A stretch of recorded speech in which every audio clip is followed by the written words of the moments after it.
Hello beauties, ఎలా ఉన్నారు మీరందరూ? నేనైతే చాలా బాగున్నాను. మీరందరూ కూడా బాగుండాలని మనస్ఫూర్తిగా కోరుకుంటున్నాను. ఈరోజు ఈ వీడియో అయితే తమ్ముళ్ళు చూసేసరికి అర్థమైపోతుంది కదా. టైలర్గా డబ్బు సంపాదించడం కంటే దాన్ని నిలబెట్టుకోవడం చాలా కష్టం. మిమ్మల్ని ఒక ప్రశ్న అడుగుతాను.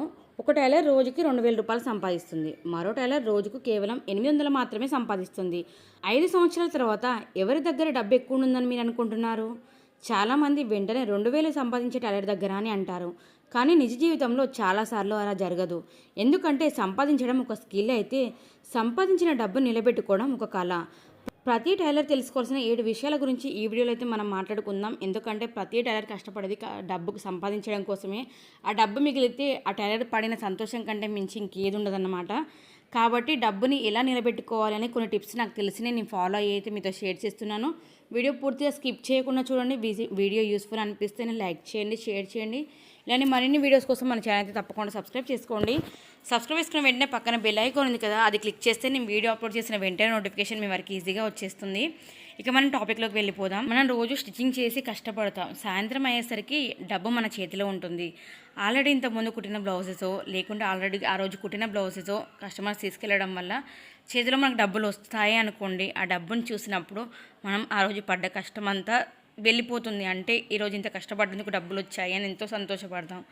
కానీ అదే మనం నెల చివరికి చూసుకునేసరికి ఒక్క రూపాయి కూడా ఉండదు. ఎందుకు అని ఆలోచించే పరిస్థితి వస్తుంది. కాబట్టి రోజు ఎంత సంపాదిస్తున్నాం కాదు, నెల చివర ఎంత మిగిలిందో చూసి మనం డబ్బును నిలబెట్టుకుంటున్నామా లేదా అనేది తెలుస్తుంది. కాబట్టి రోజు వచ్చే డబ్బును కాకుండా నెలలో ఎంత మిగులుతుందో అనేది తప్పకుండా మనం చూసుకోవాలి. ఇక రెండవ టిప్ వచ్చేసి, మనకి చేతికి డబ్బులు రాగానే పక్కన పెట్టేస్తాం. చాలానే డబ్బులు ఉన్నాయి కదా, మనకున్న ఖర్చుని చూసుకుందాంలే అన్నట్టు నెగ్లెక్ట్ చేస్తాం. అలా చేయడం వల్ల ఏంటంటే డబ్బులు ఎదురుగా ఉన్నాయి, మనకి ఏది కనిపిస్తే అది తీయడం, కొనడం చేస్తూ ఉంటాం. అంటే మనకి ఒక లెక్క, ఒక ఖర్చు, అవగాహన అనేది ఏది ఉండదు. అలా కాకుండా మీకు చేతికి డబ్బు ఇంత మొత్తంలో వచ్చిందో ఆ డబ్బును ఫస్ట్ మీరు ఎన్ని ఖర్చులు ఉన్నాయి, ఆ ఖర్చులకు ఎంత డబ్బు అవుతుంది అనేది మనకు ఆల్రెడీ తెలుస్తుంది. కాబట్టి మనం అంత డబ్బును పక్కకు పెట్టి మిగతాది సేవింగ్స్లో వేయాలి. మనకి ఇంటి ఖర్చులా, లేకుంటే మెషిన్ మెయింటెనెన్సా, లేకుంటే షాప్ రెంటా, లేకుంటే లైట్ బిల్లా, ఇవన్నీ పక్కన పెట్టుకున్న తర్వాత మిగిలిన డబ్బును మనం సేవింగ్స్ చేయడం వల్ల ఏంటంటే మనకి ఆల్రెడీ ఆ డబ్బును చూస్తే అర్థమవుతుంది. ఓహో, ఇవి ఖర్చులు ఉన్నాయి కాబట్టి ఈ డబ్బు దీనికి మాత్రమే అని మనకు అర్థమవుతుంది. ఇక మిగతా అయితే ఇంత మనకి ఇవే ఖర్చులు ఉన్నాయి కదా, దీని మట్టుకైతే మనం డబ్బు పక్కకు పెట్టాం, మిగతా సేవింగ్స్లో వేసాం. ఇక మనకి ఎక్కువ తీయాల్సిన డబ్బు వేరే ఏది పడితే అది కొనాల్సిన అవసరం కూడా మనకు ఉండదు. కాబట్టి అలా మనకు డబ్బు సేవ్ అవుతుంది. అలాగే మనకి ఏమేమి ఖర్చులు ఉన్నాయనేది కూడా ముందే తెలుస్తుంది. కాబట్టి ఎప్పుడు కూడా మీ చేతికి పెద్ద మొత్తంలో డబ్బు వచ్చినప్పుడు మీ ఖర్చులు ఏమున్నాయో పక్క పెట్టి మిగతా డబ్బుని సేవ్ చేయండి. అలా చేయడం వల్ల డబ్బులు లేవు అన్న ఆలోచన కూడా రాదు. అప్పుడు డబ్బే మనకు దారి చూపిస్తుంది. ఇక మూడో టిప్ వచ్చేసి అయితే, చాలామంది చిన్న చిన్న ఖర్చులు చాలా చేస్తారు, కానీ అవి లెక్క పత్రం ఉండవు. అదే మనం పెద్ద ఖర్చు చేసినప్పుడు అమ్మో ఇంత ఖర్చు చేసామా అనిపిస్తుంది. పిల్లలకి అడిగినప్పుడు వాళ్ళకు 10 రూపాయలు ఇవ్వడము, లేకుంటే మన కోసం ఒక 10-20 రూపాయలు బయటికి వెళ్ళి మనం పానీపూరి తినడము, ఇలాంటి ఖర్చులను అసలు మనం లెక్క చేయం. 10-20 కదా ఏముందిలే అనుకుంటాం. అదే మనం ఒక 500 రూపాయలు పెట్టి ఒక డ్రెస్ కొన్నాం అనుకోండి, ఒక 1000 రూపాయలు పెట్టి ఒక చీర కొనుక్కున్నాం అనుకోండి, వామ్మో ఇంత ఖర్చు చేశానా అన్నట్టు అదో పెద్ద ఖర్చు లెక్క, ఏవో చిన్న ఖర్చు లెక్క అనిపిస్తుంది. కానీ అదే మనం ఒక రోజు 10 రూపాయలు అలా నెల చివరి చూస్తే మనకు ఒక 300 రూపాయలు మనం ఖర్చు చేస్తాం. అలాగే చిన్న చిన్న ఖర్చుల వల్లనే ఎక్కువ లాస్ అవుతాం మనం. చిన్న చిన్న ఖర్చులను కూడా అసలు నెగ్లెక్ట్ చేయొద్దు. మీరు 10 రూపాయలు తీసారా, 10 రూపాయలు రాయండి. 20 రూపాయలు తీస్తే 20 రూపాయలు రాయండి. పెద్ద పెద్ద ఖర్చుల కంటే పెద్ద పెద్ద ఖర్చులు గుర్తుంటాయి కాబట్టి మనం ఇక్కడ ఇంత ఖర్చు పెట్టామని ఉంటుంది. కానీ చిన్న ఖర్చులు అస్సలు మైండ్లోకి ఉండవు, అసలు మనకు గుర్తు కూడా ఉండదు. కాబట్టి మెయిన్ చెప్పాలంటే పెద్ద ఖర్చుల కంటే చిన్న ఖర్చులే రాయడం చాలా ముఖ్యం. ఇక నాలుగవది వచ్చేసి, రోజు 12 గంటలు పని చేయడం చాలా గొప్ప. కానీ ఆ 12 గంటలు చేసిన పనిలో నిజంగా లాభం ఎంతుందో కూడా చూసుకోవాలి. కొన్ని బ్లౌజులు ఎక్కువ సమయం తీసుకుంటాయి, ఇంకొన్ని బ్లౌజులు చాలా తక్కువ సమయం తీసుకుంటాయి. అంటే ఎగ్జాంపుల్, ఒక బ్లౌజ్ ఇచ్చారనుకోండి కస్టమర్, దానికో పేటర్న్ పెట్టమని చెప్పారు.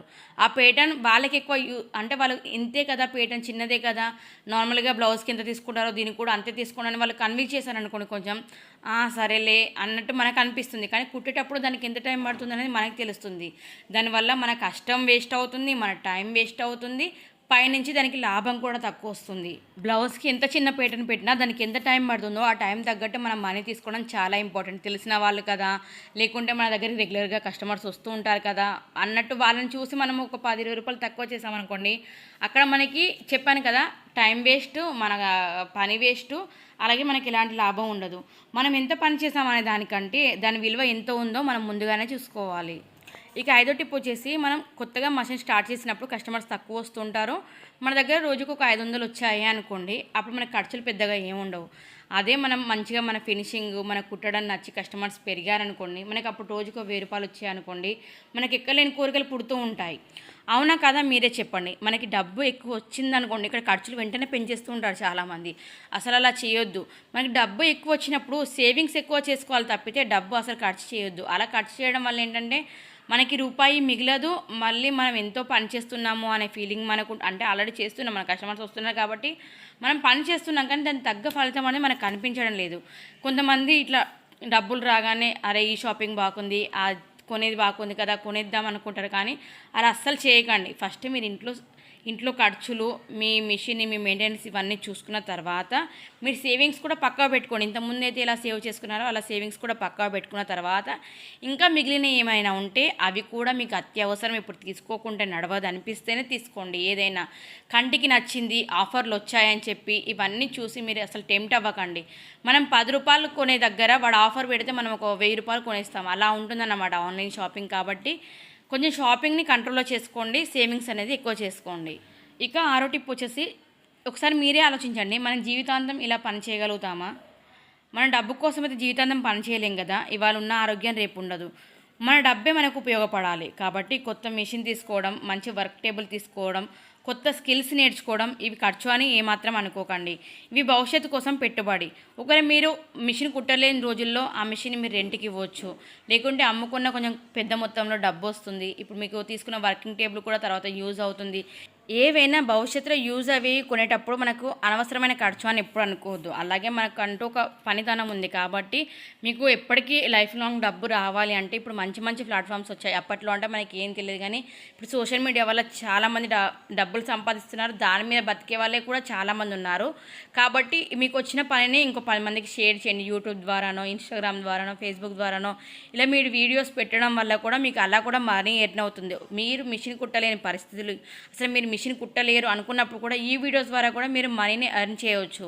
మన పనిని వృధాగా అసలు పోనివ్వకండి. ఇక 7వది వచ్చేసి, ఎప్పుడు కూడా డబ్బు మన దగ్గరికి రావాలి, కానీ మనం డబ్బు వెనుక పరిగెత్తకూడదు. డబ్బు వెనుక పరిగెత్తడం స్టార్ట్ చేస్తే అది మన చేతిలోకి రాకపోగా జీవితాంతం ₹1 కూడా మన చేతిలోకి మిగలదు. ఎప్పుడు డబ్బు డబ్బు డబ్బు అని అన్నీ ఒక్కసారి మనం డబ్బు వెనుక పడ్డామంటే అది తప్పితే మనకి ఏది కనిపించదు. ఎప్పుడైనా మన స్టిచ్చింగ్, మన మాట, మన టైం మేనేజ్మెంట్ ఇవి మాత్రమే మనం ఫాలో అవ్వాలి. అలా ఫాలో అయితే ఆటోమేటిక్గా డబ్బే మన వెనుక వస్తుంది. కాబట్టి ముందు మన విలువను పెంచుకోవాలి, తర్వాత ఆదాయం కూడా పెరుగుతుంది. టైలర్గా ఎక్కువ సంపాదించడం గొప్ప విషయమే, కానీ సంపాదించిన డబ్బుతో ప్రశాంతంగా జీవించడం ఇంకా గొప్ప విషయం. ఈరోజు ఈ వీడియోలో చెప్పిన 7 విషయాలలో మీకు ఎక్కువగా ఏది ఉపయోగపడుతుందో అనిపిస్తుంది అనేది తప్పకుండా కామెంట్ చేయండి. ఈ వీడియో నచ్చితే లైక్ చేయండి, షేర్ చేయండి. ఇలాంటి మరిన్ని వీడియోస్ కోసం మన ఛానల్ తప్పకుండా సబ్స్క్రైబ్ చేసుకోండి. సబ్స్క్రైబ్ చేసుకున్న వెంటనే పక్కన బెల్ ఐకాన్ ఉంది కదా, అది క్లిక్ చేస్తే నేను వీడియో అప్లోడ్ చేసిన వెంటనే నోటిఫికేషన్ మీ వరకు ఈజీగా వచ్చేస్తుంది. Thank you for watching.